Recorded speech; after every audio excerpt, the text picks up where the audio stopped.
নমস্কার, আমার বাড়িতে আপনাকে স্বাগত। প্রথমে আপনাকে দেখলেই যেটা প্রথম প্রশ্নটা আমার মাথায় এখন যেটা এসেছে যে আমার বাড়িটা দেখে আপনার বাস্তু অনুযায়ী কি মনে হলো?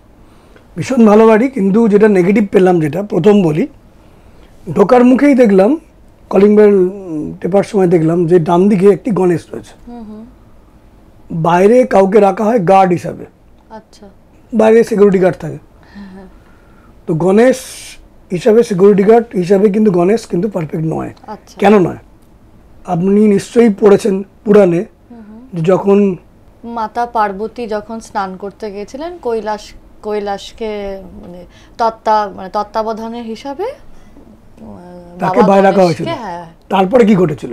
তারপর তো মহাদেব এসে তো একদম একটু গন্ডগোল করে ফেললেন। মহাদেব এলেন, মহাদেব এসে ওখানে ঢুকতে চাইলেন, গণেশ তো তাকে ঢুকতে দিলেন না। তো মহাদেব এলেন, মহাদেব এসে গণেশের মাথা খণ্ডন করলেন। তো সেই খণ্ডনের পরে এসে বিশৃঙ্খলা তৈরি হলো। এটা বিশৃঙ্খলা তৈরি তো হলো। পরবর্তীকালে মহাদেব তার নিজের ঐশ্বর্য বলে, নিজের আধ্যাত্মিক বলে অন্য হাতির মাথা স্থাপন করে তাকে জীবিত করলেন। তার মানে কোনো একটা বিশৃঙ্খলা কিন্তু ইন্ডিকেট করছে। তো প্রথম আপনার বাড়ির সবচেয়ে বড় নেগেটিভ পয়েন্ট যেটা ঢোকার মুখে দেখলাম গণেশ, গণেশ সেখানে থাকবে না, এটা এক। 2 নম্বর কথা, এখানেও দেখছি একটি গণেশ রয়েছে, মানে এই দরজার ঠিক সামনেই, দরজার সামনাসামনি কোনো গণেশকে রাখা উচিত নয়, একটু ভেতরে রাখা উচিত। আচ্ছা, এই 2টো পয়েন্ট। আর এছাড়া এন্ট্রেন্সটা খুব ভালো এন্ট্রেন্স। এই এন্ট্রেন্সে অনেক গুড লাক আসে। এই এন্ট্রেন্সটা হচ্ছে উত্তর এবং পূর্বের ঠিক মধ্যখানে। তবে এটা খেয়াল রাখতে হবে, এই এন্ট্রেন্সের মাধ্যমে কিন্তু কিছু কিছু ক্ষেত্রে ইলেকট্রিকের শর্ট সার্কিট হওয়ার চান্স থাকে। রান্নাঘরে অনেক সময় কোনো আগুন থেকে সাবধান থাকতে হয়। এই দরজাটা একটুখানি প্রবলেম আনে এটা। এছাড়া কিন্তু দরজার এন্ট্রেন্সটা কিন্তু খুব ভালো। এছাড়া আপনার দেখলাম শোবার ঘর রয়েছে দক্ষিণ দিকে। দক্ষিণ দিকে শোবার ঘর খুব ভালো, কারণ আমাদের বাস্তু বুঝতে গেলে কতগুলো বিষয়কে জানতে হবে বা দিকগুলোকে জানতে হয়। মানে বাস্তুর কোনো দিক হচ্ছে আমাদের ফিনান্স, কোনো দিক হচ্ছে অপরচুনিটি, কোনো দিক হচ্ছে রোমান্স, কোনো দিক হচ্ছে প্রফিট, কোনো দিক হচ্ছে সাপোর্ট। অপরচুনিটিটা কোন দিক? উত্তর দিক। আচ্ছা, উত্তর দিক হচ্ছে অপরচুনিটির দিক। মানে এই দিকটা না, এটা যদি হ্যাঁ রাইট, এই দিকটা হচ্ছে, এই দিকটা না, এই দিকটা অপরচুনিটি। যেখানে আপনি অলরেডি বসে আছেন সেটা অপরচুনিটির জায়গা। এখানে বসে মানে ঠিক এই জায়গাটা বসে যে কাজ আপনি করবেন, মানে কোনো নেগোসিয়েশন করলেন, কোনো কথা বললেন কারোর সাথে, আপনার গানের বিভিন্ন অনুষ্ঠানের যারা আয়োজক তাদের সাথে কথা বললেন, তারা এখানেই বসে। এখানে কিন্তু গুড লাকটা আসবে। আচ্ছা আচ্ছা, কারণ এটা নর্থে বসছে, ঠিক আছে? আচ্ছা আচ্ছা, এটা কিন্তু গুড লাক দেবে। আচ্ছা, তো এখান থেকে আপনার গুড লাক আসবে। তেমনি যে দিকগুলো বলছিলাম, পশ্চিম দিক হচ্ছে প্রফিটের দিক। আচ্ছা আচ্ছা, সাউথ ওয়েস্ট দিক হচ্ছে রোমান্সের দিক। আচ্ছা, পূর্ব এবং উত্তর পূর্বের মধ্যের দিকটা হচ্ছে, এটাকে ইয়েনি বলে আমাদের অ্যাস্ট্রোলজিক্যাল ভাষায় বা বাস্তুর ভাষায়, সেটা বলে ফান বা আনন্দের দিক। সেখানে আপনি আপনার সমস্ত শোকেসে রেখে দিয়েছেন, ঠিকঠাক জায়গায় রেখেছেন। এটা automatically by gift of God. এটা কিন্তু সত্যি আমি না বুঝে রেখেছি। আমি আপনাকে প্রোগ্রামের শুরুতে কি বলছিলাম, আপনার লগ্নটা, আপনার জন্ম 12ই জানুয়ারি, তো সেই অনুযায়ী যে ডেট অফ বার্থ যেটা বেরোচ্ছে সেখান থেকে টাইম হচ্ছে রাত্রি 9:15। সে অনুযায়ী যে আপনার বেরোচ্ছে সিংহ লগ্ন এবং মিথুন রাশি আপনার, এবং মৃগশিরা নক্ষত্র। মৃগশিরা নক্ষত্র মানে বলছি, মৃগশিরা নক্ষত্র সম্বন্ধে বলছি, এবং দেবগণ। মৃগশিরা নক্ষত্র মানে হচ্ছে ব্যাপারটা, এটা একটু পুরাণের পড়তে হবে একবার।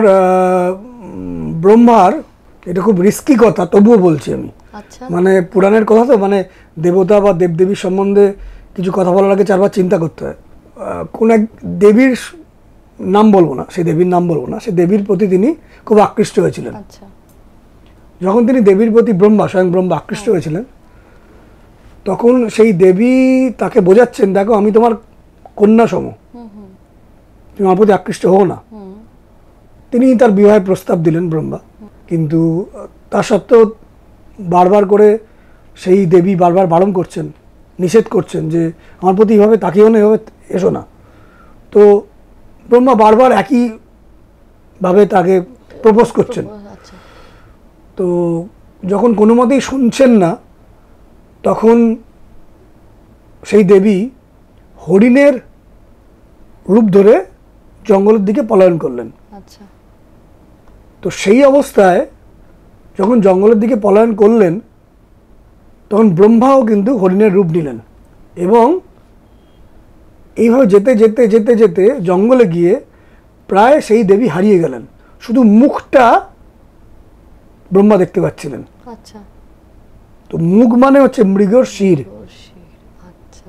মানে ক্রমাগত একটা জায়গা থেকে ধাওয়া করে আর একটা জায়গায় যাওয়া। এই আপনি একটা কিছু আগে বলছিলেন না যে আমার সব কাজ একবারে হয় না, কোনো কাজ আমার একবারে। মৃগশিরা নক্ষত্র এটা একটা ফ্যাক্টর, মানে প্রতি কাজে একটা বাধা তৈরি হয়। মানে এটা একটা অসম্ভব। এই যে এই অনুষ্ঠানটা শুরু, আপনাদেরকে একটু জানিয়ে রাখি, এই অনুষ্ঠানটা শুরু করার আগে অনেক রকমের তো ক্রিয়াকলাপ থাকে, ক্যামেরা সেটিং থাকে, তার অনেক ধরনের ব্যাপার থাকে। 10 বার কলিং বেল টেপা হলো, 3 বার মোবাইল বেজে উঠলো, 4 বার কেউ চিৎকার করে উঠলো, থামানোই যাচ্ছে না। যে একটা জিনিস শুরু হওয়ার আগে তো একটা কনসেন্ট্রেশনের দরকার, একটা একটা একটা প্রেক্ষাপট তৈরি করার দরকার।